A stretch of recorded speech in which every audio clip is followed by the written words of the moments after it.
Welcome to The Explainer. Today, we are going to break down a really powerful technique that can totally change your English listening skills. And it all comes down to one simple but honestly profound method. All right, here's the game plan. We're going to start with that frustration we all feel, then introduce a pretty unique solution.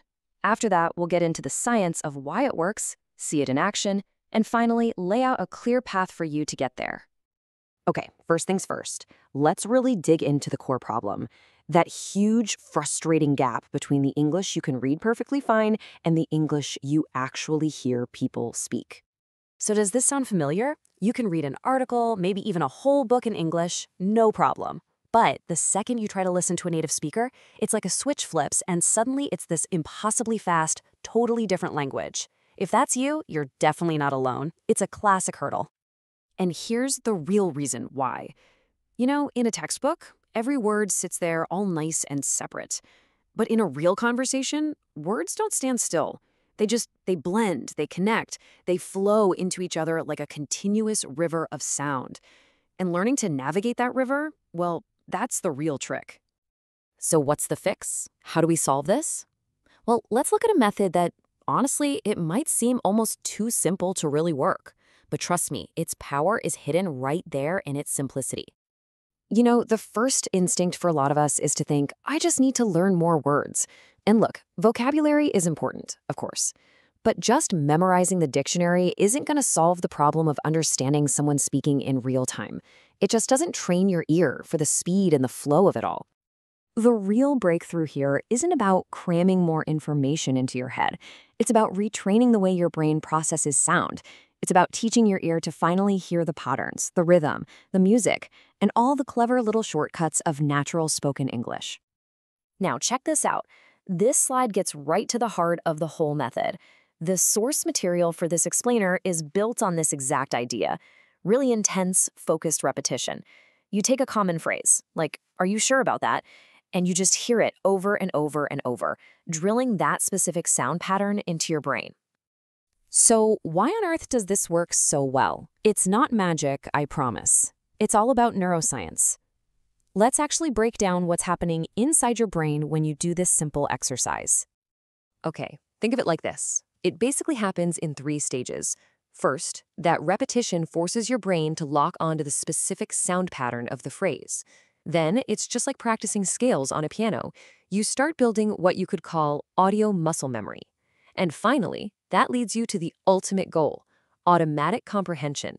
That's when you just hear it and get it instantly, no mental translation required.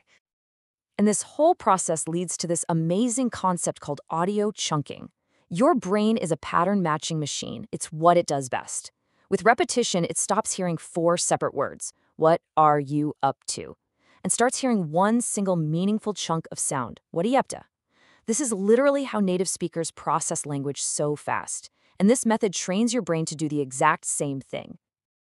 Okay, so that's the theory. Now let's see how this all plays out with the kind of stuff you'd actually hear in a daily conversation. We'll use some examples straight from our source material. All right, let's take this super common question. When you read it, you see 5 distinct words, but what you hear in the wild is something totally different. And that's because of a concept called connected speech. By listening to "What are you up to tonight?" again and again, you're training your ear to expect that the T and the Y are going to mash together to make a ch sound. You start to anticipate these connections automatically, so you're not getting tripped up trying to catch every single word. Okay, here's another fantastic example. This one highlights a different but just as important part of spoken English. When you listen to "I'm almost done" over and over, you're not just learning the vocabulary. You're internalizing the music of the phrase, the intonation, the stress points, the rhythm. And that musicality, that's a huge piece of communication. Repetition is by far the most direct way to get that music stuck in your head. And this technique is like a Swiss Army knife for listening. Hearing it all happen so suddenly on a loop, that trains your ear for pure speed. A phrase like "let me think for a while" drills that super common reduction "lemme."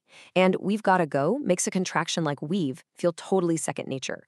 You're basically building a complete toolkit for any real-world conversation. So, after all this, what's the big takeaway? How do you actually take this idea and start using it in your own learning, like right now? Okay, let's wrap it all up. The single most important thing to remember is this. Listening is not some fixed talent you're born with. It is a trainable skill. And by using focused repetition on whole phrases, you're not just memorizing. You are literally rewiring your brain to handle the speed, the rhythm, and the flow of real spoken English. You're turning that confusion into the confidence that comes from understanding instantly. With this powerful and direct technique in your toolkit, you're just not a passive listener anymore, hoping to catch up. The only question left is, what conversation, what movie, what song are you ready to finally, truly understand?